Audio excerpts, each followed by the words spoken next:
Chicago Blackhawks, the National Hockey League champions for the first time since joining the league 41 years ago, meet the Toronto Maple Leafs in a semi-final series.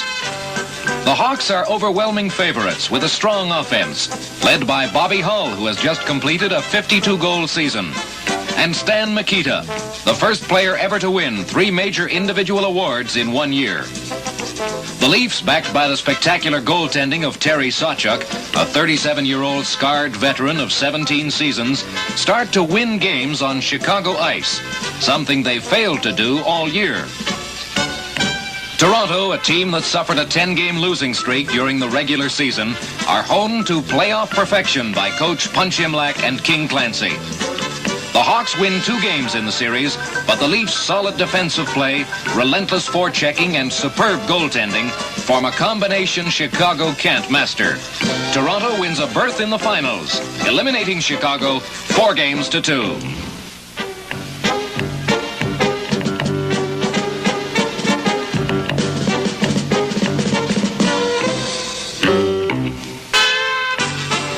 In the other semifinal, Montreal takes on New York.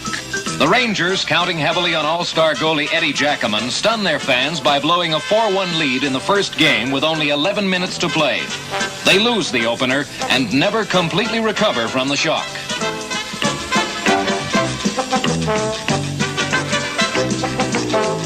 Boom Boom Geoffrion shows flashes of his former brilliance, capping a successful comeback after a 2-year absence. The Rangers also get solid efforts from Rod Gilbert, Phil Goyette, Don Marshall, and top NHL defenseman Harry Howell. Montreal's rookie goalie, Rogatien Vachon, the kid nobody had ever heard of 2 months earlier, responds to the pressure as Sawchuk did against Chicago. Old-timers can't remember the last time a youngster has come from the lowest rung in the minor leagues to star in hockey's biggest show. While the Rangers make it close, the Canadiens win 4 straight games. They'll face the Leafs in the best-of-7 finals. Montreal, no stranger to Stanley Cup fever. Lord Stanley donated the cup that bears his name in 1893, and a team from Montreal was the first to win the trophy. The Canadiens have captured the cup a record 14 times.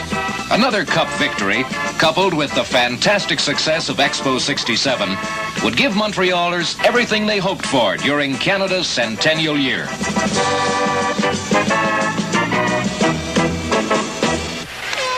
This is Danny Gallivan at the Montreal Forum for the first game of the finals. The Montreal Canadiens are well rested after their 4-game sweep over New York, but the Leafs are weary, having eliminated Chicago only 2 days earlier. This series shapes up as a goaltending duel, Vachon versus Sawchuk. And of course, it's always a coaching battle when Toe Blake meets up with Punch Imlach. Referee Bill Friday drops the puck and the Stanley Cup 1967 finals are underway. Montreal in their red home uniforms, Toronto in white. Right from the opening whistle, the Canadiens show the kind of skating ability that has long been a trademark of Blake's teams.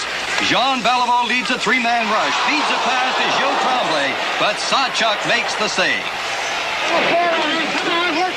The Leafs take a penalty, and the Montreal power play puts added pressure on Sawchuk. There's Dick Duff with a shot right on. Watch now for the most sensational save in the hockey game. Tim Horton circles at center, breaks right through the Montreal defense, and appears to have Vachon beaten.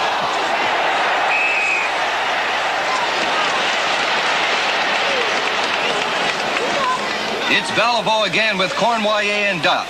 Cournoyer, the power play specialist, scored 10 power play goals against the Leafs during the regular season. Watch him circle in front of Sawchuk to pick up his 11th, and the Canadiens lead 1-0.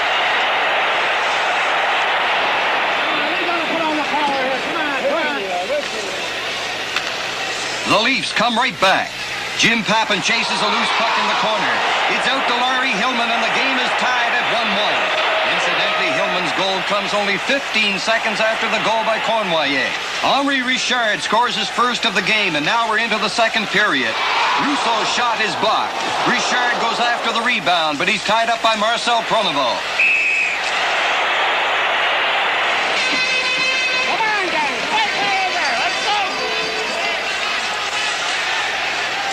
Leon Rochefort, number 25, with Bob Bond, the only Leaf player back. Rochefort gets his own rebound, but the puck bounces away. Cornwallier gets another power play goal, his 12th. And then Beliveau connects on a perfect pass from Gilles Tremblay.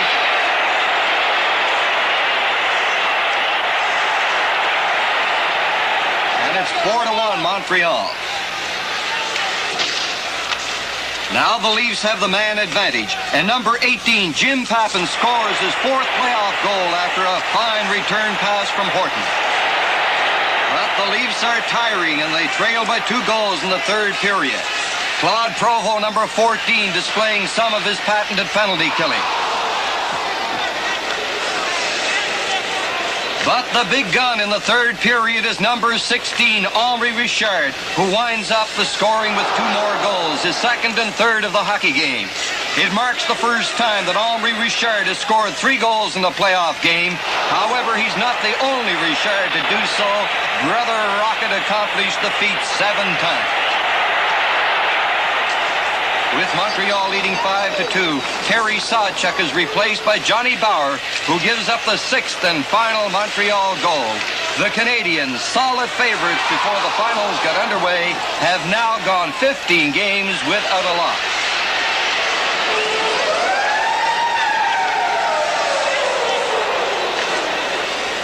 Before the final series, Punch Imlach referred to young Vachon as a Junior B goaltender. However, before the second game, Imlach said, "I'm giving Vachon a promotion. He is now a Junior A." The Toronto goalie is Johnny Bower. And Bower, who didn't see much action in the semifinals, is brilliant. The 42-year-old hockey marvel stops rush after rush with some very fine saves early in the game. In all 8 playoff games to date played by the Toronto Maple Leafs, the team scoring the first goal has gone on to win. In this contest, the Leafs strike first with Bob Pulford setting up Pete Stankowski.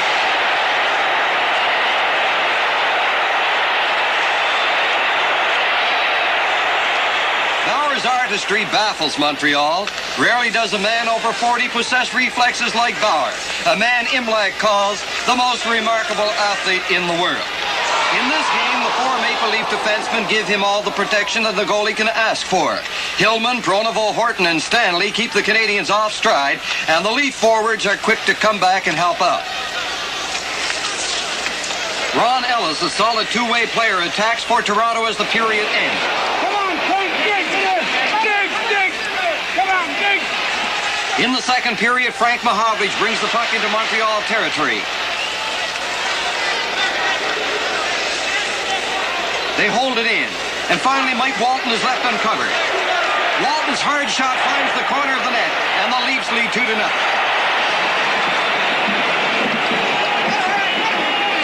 Way to go, guys. Way to go out there.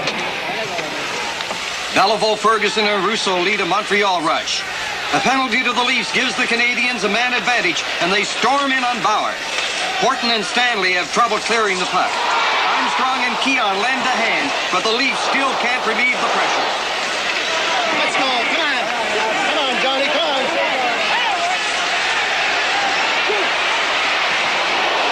Shoot again. Come on. Then, to add to their problems, Conacher is penalized for charging. Now the Canadiens enjoy a 2-man advantage, but they still can't get that puck past Bower. Horton later adds to the Leafs total, and the second period ends with Toronto leading 3-0. Bower's most hectic moments are yet to come. In the third period, John Ferguson's stick catches Bower in the face. Checking. That's it. That's the...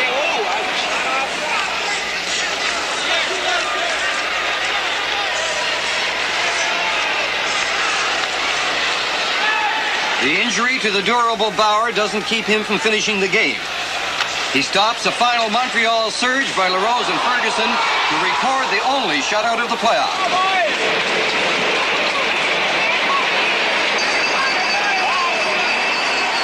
Toronto wins 3-0 to tie up the series. The playoffs move to the city of Toronto, home of the Maple Leafs.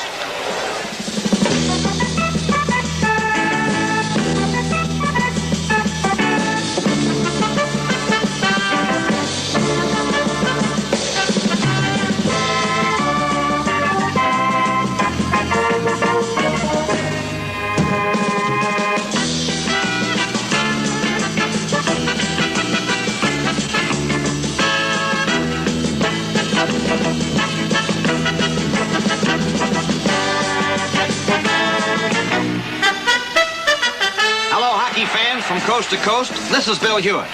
16,000 people jam every corner of Maple Leaf Gardens for the third game of the series. They are about to witness the second longest playoff game in Gardens history, a game that won't be over until close to midnight. The evergreen Johnny Bauer will kick aside 60 shots before this game is decided. Vachon will turn back 51. Pappen, Stamkowski, and Pulford start the game for the Leafs. 88 minutes and 26 seconds later, they'll finish it. Montreal strikes early in the game. Beliveau, with 399 regular season goals to his credit, opens the scoring at 2:27, deflecting Bobby Russo's pass into the open net.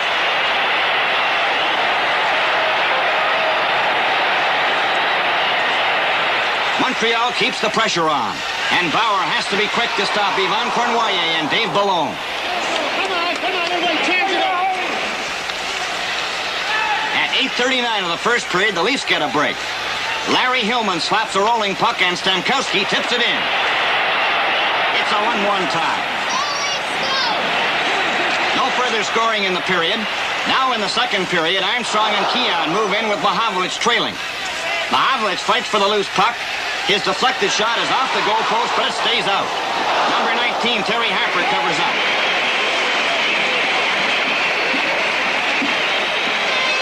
On the faceoff, Stamkowski back to Hillman. Over to Pappen.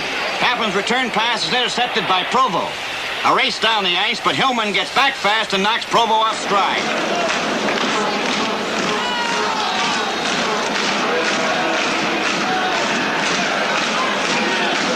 Hillman on a return rush, and his bouncing shot gives Vachon a lot of trouble. Stamkowski tries to center the puck, but Provo is there to clear it down the ice. Bauer stops the drive, and now a battle breaks out in the corner with Claude LaRose and Brian Conacher trading punches. Conacher's overhand right connects, and LaRose is cut for 7 stitches.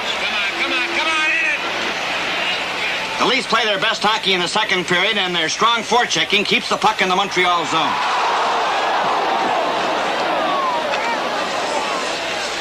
Jim Pappen grabs a loose puck, and his backhand shot dribbles through Vachon's legs. The Leafs take the lead 2-1. Late in the period, a face-off deep in Toronto territory. Ferguson ties it up, and the teams move into the third period with 2 goals each. Take over. Come on. Beliveau facing off with Stamkowski, and the third period is underway. Both teams had good chances to score, but the goaltending is superb. The Leafs appear to be letting down a bit, and the Canadians hold an edge in play. The man of the hour is Bauer, who's called on to make 14 saves in this period. Pulford down the left wing with Pappen and Stamkowski. They keep Vachon busy, but the youngster is unbeatable.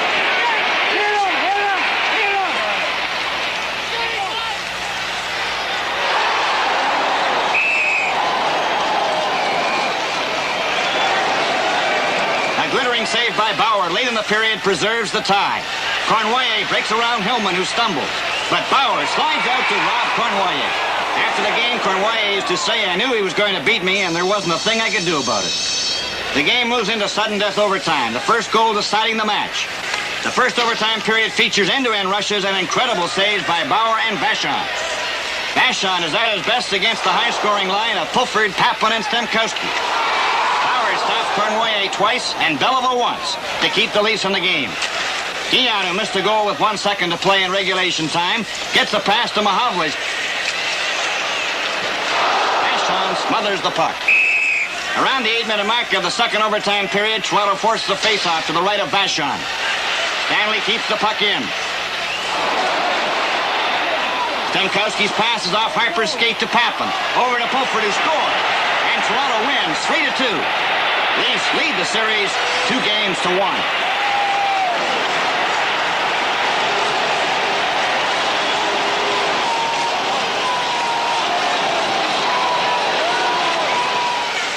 The fourth game is played at Maple Leaf Gardens, and the Canadians receive pre-game encouragement from a rabid Montreal fan. He's sure his Canadians will tie the series, and his bell will herald every Montreal score. Over there, that's it. Come on. The Leafs open with a flurry of shots on Vachon. They hope, of course, that the Canadians will have trouble shaking off that overtime loss, and they'll be mentally down for this game. But Vachon is not easily rattled.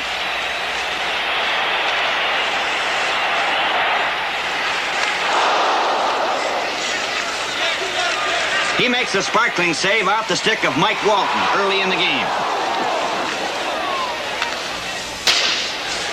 Walton gets another chance, and again Vachon is in the right place at the right time. Johnny Bauer, hero of the overtime battle 2 nights earlier, pulled a groin muscle during the pregame warm-up and is on the sidelines. Sawchuk, with an all-time high of 100 shutouts to his credit, takes over in the Leafs' net. But this was not to be his night.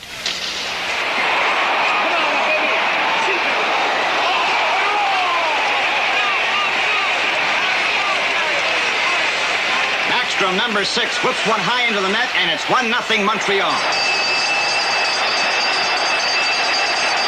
Marcel Pronovo gets the penalty, and the Canadiens have the man advantage. 6 men to 5. Watch closely now as Bobby Russo's drive from the point bounces off Tim Horton, then off the side of the net. Beliveau whips the puck behind Sawchuk from a difficult angle, and it's 2-0.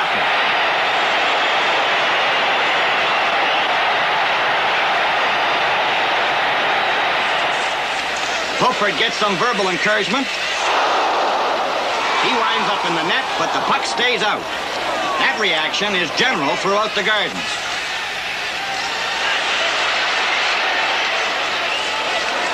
Early in the second period, the Leafs tighten things up when Walton's shot from the corner hits the stick and bounces crazily past Vachon. It's a 2-1 hockey game. But Montreal scores 17 seconds later. Richard, unassisted. Horton scores for Toronto, but Beliveau and Backstrom also score for Montreal. And going into the third period, Montreal leads 4-2.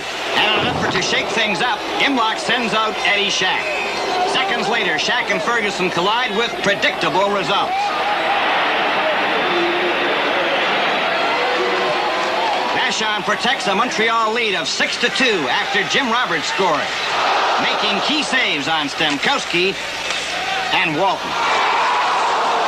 The young goaltender, a second-string player with Houston in the Central League until mid-March, continues to amaze the experts with his coolness. The period ends, and the Canadiens have defeated the Leafs 6-2. The series is once again tied. Vachon receives a well-deserved salute from his teammates and the Toronto fans.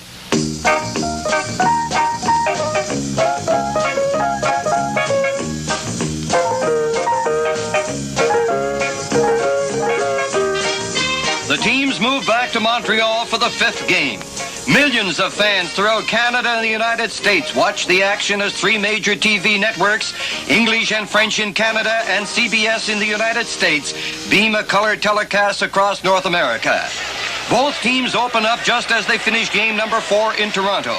The Canadiens are in full control, and Vachon appears to be headed for another goaltending victory over Sawchuk. But under that goaltending mask, Sawchuk wears a look of determination that spells trouble for any Canadian optimistic enough to think the goals would come as easily as they did 2 nights earlier. Sawchuk, maligned and taunted in some quarters after giving up 6 goals in the 4th game, makes it clear to 14,700 fans in the Forum that when he's right, he's the greatest. He comes up with key saves on Beliveau and Cornwallis. Yes, the master is back in form. Meanwhile, Vachon is keeping pace with the veteran, and he has to be sharp to stop a hard drive by Keon, who seems to be all over the ice. Henri Richard gets a ride to the boards from Horton, but Richard keeps the puck in the Leaf end. Duff digs it out of the far corner. Rochefort is racing in. Rochefort shoots. It's 1-0 Montreal. The Leafs come right back, and Dave Keon's backhand shot is wide of the target. It's Keon again, over to Jim Pappen, who scores. It's tied 1-1. Pappen from Keon and Mahovlich with LaRose in the penalty box. There's more trouble for Vachon as the period ends, but the rookie keeps the Leafs from any further scoring. In the second period, Sawchuk makes a brilliant save on Beliveau, and Keon stick handles his way out of trouble. Here's Mahovlich with his shot, and Vachon makes a spectacular catch on the rebound.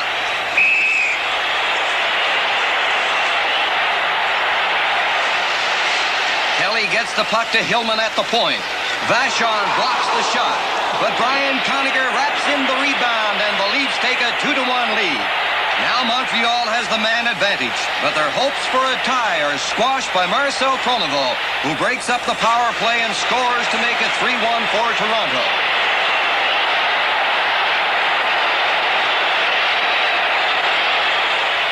Keon adds another goal, and Toronto gives Sawchuk all the protection he needs the rest of the way.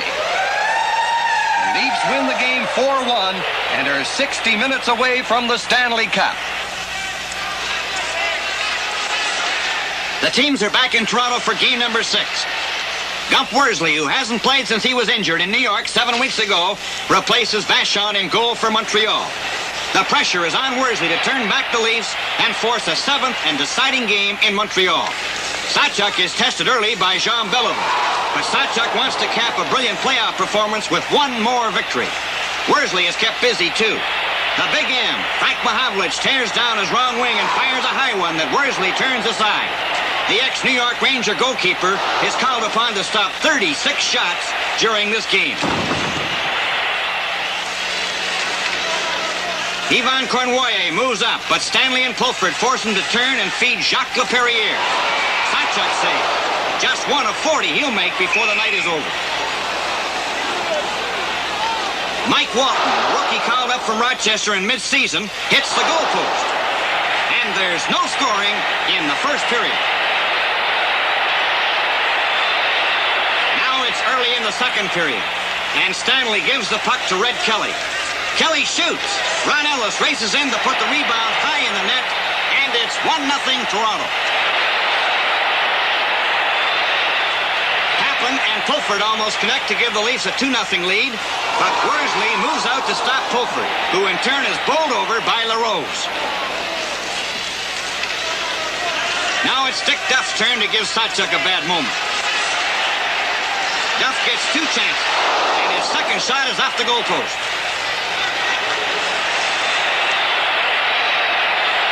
Peter Stamkowski brings the puck out for Toronto, with Paffin trailing on the play. Paffin, with nowhere to go, backhands a shot in front. It's off Harper's leg and in the net. 2-0 Toronto. Paffin leads all scorers in the playoffs. And the Leafs go into the third period, clinging to that 2-0 lead. They're 20 minutes away from the Stanley Cup. Imlach is getting great performances from his veterans. Here's Red Kelly moving in on Worsley. Ferguson calls for a rally, and Duff sets sail on the prettiest play of the night. A magnificent solo effort around Horton number 7, past Stanley 26, and Duff's brilliant goal puts the Canadiens right back in the game. With time running out, the Canadiens have to dig deep. To date, they've outshot the Leafs, but the Leafs have been blessed with red-hot goaltending and dynamic team play that has stymied the Canadiens at crucial points in the series. Sawchuk gives the fans a performance they'll long remember. Keon sends Mahavlich away, but Worsley isn't giving an inch at this point in the game. J.C. Tremblay moves up. Now there's just over a minute to play. The Canadiens strive for a face-off in the Leaf zone, and seconds later, they get it. Joe Blake pulls Worsley, and the Canadiens have an extra forward for this all-important face-off. Imlach wants Stanley to battle Jean Beliveau for the puck. Both players are experts at getting the draw, and the tension mounts. Stanley moves into Beliveau, and Red Kelly gets the puck. Kelly sends Pulford away, and there's Armstrong streaking up the right side. A perfect backhand pass to Armstrong. And the Leaf captain hits the empty net. It's all over. The Toronto Maple Leafs have won the Stanley Cup. The Leaf players pour over the boards. They pound Armstrong on the back and they pummel Sawchuk. Keon played outstanding hockey during the playoffs and was awarded the Conn Smythe Trophy for his efforts. This team, they said, was too old and too slow, has come back to win the biggest prize in hockey history, the coveted Stanley Cup. Clarence Campbell, president of the National Hockey League, congratulates the winners as George Armstrong holds the cup aloft, a glittering symbol of pro hockey supremacy. The new champions are later saluted in the traditional way, a parade to Toronto's City Hall. It's the end of an era. A half-century of NHL hockey comes to a close with the Toronto Maple Leafs reigning as Stanley Cup champions. A new season will bring expansion. 6 new teams in 6 great cities, 12 teams in all, on the trail of the Stanley Cup.